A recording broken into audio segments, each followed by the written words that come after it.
کوئی آرگنائزیشن ہے سات رنگی ان کا کوئی چینل ہے, ان کو لے کے آتے. السلام علیکم بھائی صاحب, خیریت سے ہیں آپ؟ کیا ہو گیا بھائی؟ السلام, خیریت سے ہیں بھائی, ٹھیک ہیں آپ؟ وعلیکم السلام, کیا حال ہے حسن بھائی؟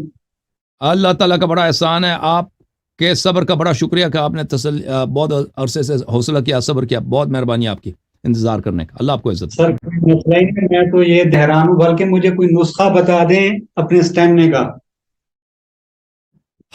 کوئی نسخہ نہیں بھائی, ہم بھی تک گئے ہیں بھائی, اللہ آپ کو عزت دے.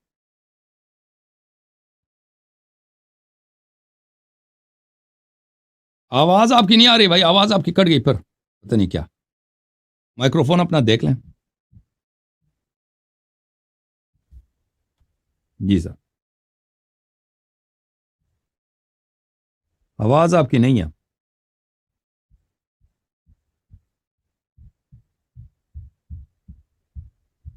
بولیں, کچھ بولیں, کیا سسٹم ہے بھائی؟ ادھر ہی سے آپ نے میوٹ کیا ہوا ہے میرے خیال میں.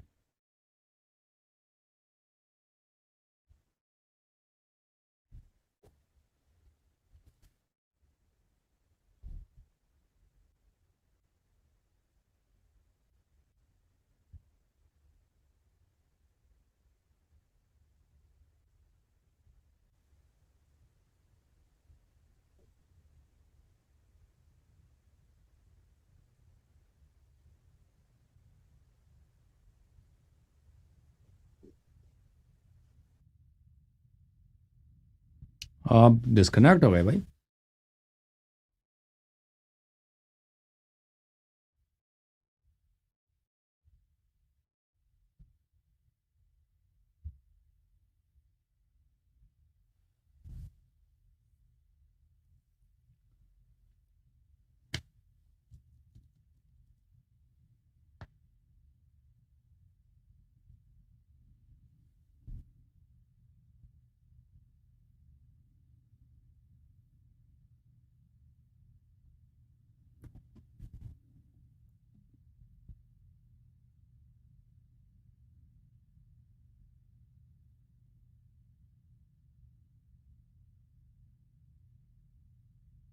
آواز نہیں آپ کی,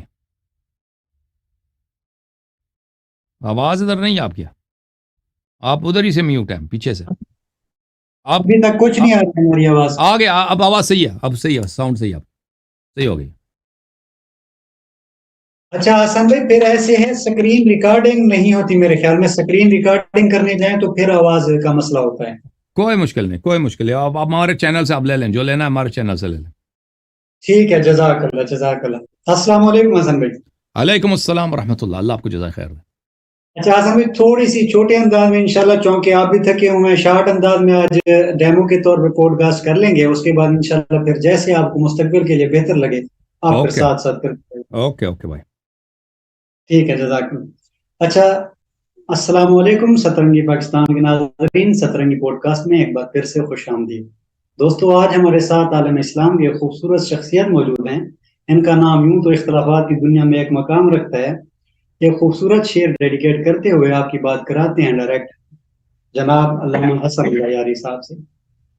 ہم ہیں توحید ہستی واحد خدا ہمارا, ہم ہیں توحید ہستی واحد خدا ہمارا, ہم ہیں کافروں کے کافر کافر خدا ہمارا.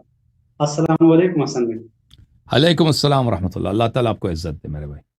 حسن بھائی, سب سے پہلے بے حد شکریہ کہ آپ نے اپنا قیمتی وقت عطا فرمایا. چونکہ ایک عرصے سے آپ کی کئی ساری فین فالوئنگ ہے, کئی سارے لوگ آپ کو دیکھ رہے ہیں, ہمارے چینل کی خاطر تھوڑا سا اپنی زندگی کے بارے میں بریفلی انداز میں بتا دیں تو بہتر لگے گا, کہ کب سے شروع کیا اور آن لائن تبلیغ کے سسٹم کو آپ نے کیوں اتنا یعنی کہ عروج دیا, یا پھر اس بارے میں سوچیں. تو اپنی تھینک یو تعلیم سر. کے بارے میں. جی جی, جو لوگ میرے پروگرامز کو دیکھتے ہیں تو میرا اصول یہ ہے کہ یہاں پہ ہم مذہبی کویشچنز کا آنسر دیتے ہیں, پرسنل کویشچنز کا آنسر نہیں دیتے. اللہ تعالیٰ آپ کو جزائے خیر دے. لیکن میں آپ کی خدمت میں عرض کرتا ہوں کہ ہمارا تعلق, ہماری فیملی کا تعلق افغانستان سے ہے, اور ہم بہت عرصے سے, بہت بہت لمبے برس ہو گئے ہم امریکہ میں ہیں. ادھر امیگرینٹس ہیں, ادھر مہاجر ہو کے اب بس ہیں, آپ ادھر یہیں کے رہائشی ہو گئے, یہیں کے ہم سٹیزنز ہو گئے ہیں. جی, یہیں کے شہری ہو اچھا گئے. جی سر. جی جی, ماشاء اللہ. اچھا حسن بھائی، سب سے پہلا سوال یہ ہے کہ چونکہ خدا نے ہم سب کو تخلیق کیا، تخلیق انسانی کے پیچھے وجوہات کیا تھی؟ خدا نے کیوں چاہا کہ انسانوں کو بنایا جائے؟ وجہ کیا ہے؟ تو یہ اللہ تعالیٰ نے قرآن میں جو فرمایا کہ میں نے جن و انس کو عبادت کے لیے بنایا ہے، اللہ تعالیٰ کا تفضل ہے، احسان ہے کہ ہم جو نہیں تھے ہم اس دائرۂ ہستی میں لایا ہے، اور اللہ تعالیٰ نے ہمیں ایک موقع دیا ہے کہ اگر ہم اس مختصر اس کی زندگی میں ہم وہ بھی جو وہ باتیں جو ہماری بلائی کے لیے ہیں اور جو ہمارے لیے ممکن ہے، اگر ہم وہ بجا لائیں، اللہ تعالیٰ کی عبادت کریں اور صحیح راستے پہ اپنی زندگی گزاریں، تو اللہ تعالیٰ ایک اس کے انعام میں ایک طویل، بلکہ ایک طویل ایک پرماننٹ ایک خالد، اللہ تعالیٰ ایک جو کسی انسان کے ذہن میں بھی نہیں آ سکتا اس طرح کا عیش و عشرت کی زندگی عطا کرے گا۔ تو یہ اللہ تعالیٰ کی ایک تفضل ہے، وجود، خلقت، کہ اللہ تعالیٰ نے ہمیں لائق سمجھا ہے کہ ہم اپنی محنت سے، اپنے عمل سے یہ لائق بنے کہ اللہ تعالیٰ کے خاص رحمات ہمارے شامل حال ہوں، اور آخرت میں ایک پرماننٹ لائف میں، ایک پرماننٹ زندگی میں نبی کریم صلی اللہ علیہ وسلم کی صحبت میں، ائمہ اطہار علیہ السلام کی صحبت میں، اللہ تعالیٰ کے بہترین نعمتوں کے درمیان ہم زندگی گزار سکیں۔ ہمیں جو سمجھ آئی ہے وہ یہی ہے کہ خلقت یہ ہے۔ اللہ پاک نے یاد فرما رہے ہیں کہ اللہ پاک نے ہم سب کو صرف اپنی عبادت کے لیے پیدا کیا، جبکہ عبادت کے لیے آلریڈی فرشتے موجود تھے۔ پھر کیوں یہ وجہ ضرورت محسوس ہوئی کہ انسانوں کو بنایا گیا، ساتھ میں جنوں کو بھی بنایا گیا، ایک ایسا نفس رکھ کر جو خلاف بھی جا سکتا ہے اس کے؟ تو یہ جو یعنی کہ عبادت کے لیے اگر جی مقصد صرف عبادت کے لیے بنانا تھا، وہ تو فرشتے موجود تھے، ہمیں کیوں ہمیں بنا دیا؟ جی فرشتے یہ ہیں کہ فرشتے جو عمل کرتے ہیں ان کے لیے شہوات میسر نہیں ہیں، اور ان کو یہ جو انسان جو شہوت کا سامنا کرتا ہے کہ اس کے سامنے ہمیشہ دو چوائس ہوتے ہیں، فرشتوں کے سامنے اس طرح چوائسز نہیں ہیں۔ البتہ وہ گناہ اگر کرنا چاہے کر سکتے ہیں، لیکن ان کے لیے گناہ کرنے کی کوئی وجہ نہیں ہے، مخالفت کرنے کی کوئی وجہ نہیں ہے، ان کو اپنے نفس کے ساتھ جہاد کرنے کی کوئی ضرورت نہیں ہے، کیونکہ ان کی شہوت کا امتحان ان سے نہیں لیا جاتا۔ شہوت جب ہم کہتے ہیں خواہشات کا امتحان ان سے نہیں لیا جاتا۔ ہم انسانوں سے کو اللہ تعالیٰ نے ایک خاص طریق سے بنایا کہ ہمیں چوائس دی ہے کہ ہم ایک طرف سے پست خواہشات کے پیچھے جا سکتے ہیں، جو ہمیں بتایا گیا ہے، ہمیں پتہ ہے کہ یہ خواہشات ہمارے بلائی کے لیے نہیں ہیں۔ اگر ہم ان کا اتباع کریں گے، ان کے فالو کریں گے، اپنے شہوات کا اور اپنے خواہشات کا، تو یہ ہماری اس میں ہمارا اپنا ویلفیئر نہیں ہے، ہماری اپنی اچھائی نہیں ہے۔ اور دوسری طرف یہ ہے کہ ہم صحیح قدم اٹھائیں، اور بعض خواہشات کا اللہ تعالیٰ نے اجازت دی ہے کہ ان کا آپ فالو کر سکتے ہیں، وہ جائز باتیں ہیں، جو جائز لذات ہیں، زندگی کے پلیجرز ہیں، جائز باتیں ہیں، وہ انسان ان کا فائدہ اٹھا سکتا ہے، فائدہ اٹھانا بھی چاہیے، اللہ نے حرام نہیں کیا۔ تو اور اس کے ساتھ اللہ تعالیٰ نے یہ ہمارے لیے مشکل بنایا ہے کہ بعض دفعہ یہ ہوتا ہے کہ عبادت میں، اللہ کی طاعت میں، سچائی کے راستے میں اور تقوی کے راستے میں انسان کو مشکلات اٹھانا پڑتا ہے، اور اللہ تعالیٰ کی مخالفت کے راستے میں انسان کو سہولت ملتا ہے، انسان کو مزہ آتا ہے، انسان کو لذت ملتا ہے۔ ایسا بہت ہوتا ہے کہ اگر آپ حق کے راستے پہ چلیں، سچائی کے راستے پہ چلیں، تو آپ کو قربانی دینا پڑتا ہے، ایثار کرنا پڑتا ہے، سختیاں، مشکلات اور بہت ہی تلخ قدم اٹھانے پڑتے ہیں۔ تو یہ اللہ تعالیٰ نے انسان کے لیے وہ بنایا ہے، ایک ایسا طریقہ بنایا جو ملائکہ کے لیے میسر نہیں ہے۔ ملائکہ عبادت کرتے ہیں، عبادت ہی ان کی لذت ہے، عبادت نہ کرے تو ان کو لذت نہیں ہے، گناہ ان کے لیے کوئی اٹریکشن نہیں رکھتا، ان کو اچھا نہیں لگتا، شہوات ان کے پاس ہے نہیں۔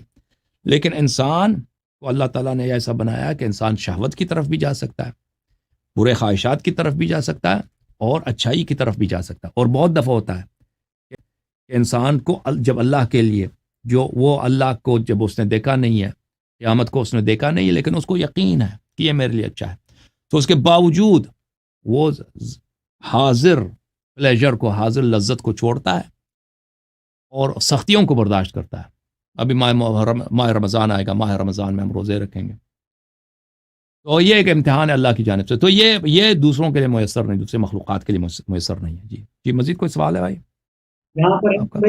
یہاں پر ہم یہ کہہ سکتے ہیں کہ خدا جو خود انا پرست ہے، اپنی انا کی سیٹسفیکشن کے لیے، کیونکہ خدا تب اس وقت اس کے پاس فرشتے موجود تھے۔ فرشتے ایک ایسی مخلوق کہہ لیں جو بادشاہ کے آگے ہر وقت جھکے رہتے ہیں، سجدے میں مشغول ہیں، وہ یعنی کہ اختلاف نہیں رکھ سکتے۔ خدا ایک ایسے بادشاہ کی نسل تھا جو چاہتا تھا ایک سامنے آئے ٹکر رہے، یعنی کہ اگر ہم اپنی نفسیات کا ذکر کریں، جب آپ کے سامنے کوئی اچھا عالم بیٹھتا ہوگا یا اچھا مولوی بیٹھتا ہوگا، چونکہ میں صبح سے دیکھ رہا ہوں کہ ماشاءاللہ جو اچھا سوال کرتے ہیں آپ کو خوشی محسوس ہوتی ہے، مزہ آتا ہے، تو خدا نے بھی یہ چاہا ہوگا کہ بھی فرشتے تو ہر وقت جھکے ہوئے ہیں، کوئی ایسی مخلوق قائم کروں یا ایسی مخلوق کی ابتدا کر دوں جو سوال کرے، جو میرے سامنے ڈٹ جائے، یعنی کہ میری انا کو ٹکر دے، اس کے بعد پھر اس کی انا کو میں جھکاؤں۔